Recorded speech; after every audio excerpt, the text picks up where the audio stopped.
也那日本企业的杨梅厂伫站发生火灾，庆祝高恩，火是伫站8点半就拍花。也那桃园市的环保局有提醒讲，高恩会影响杨梅，也有新竹湖口这所在，嘛有派人去监控空气品质。日本企业杨梅厂伫暗7点外发现伫个年整二厂的列直升机的烟筒管线导火，火顺着废弃排烟管线烧起嚟，造成厝顶规个导火。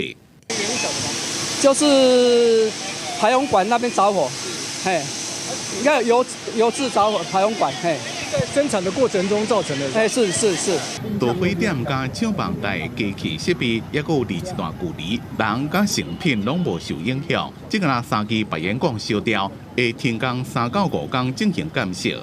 在7点05分，力鹏公司发生火警，那我们派人车到达现场。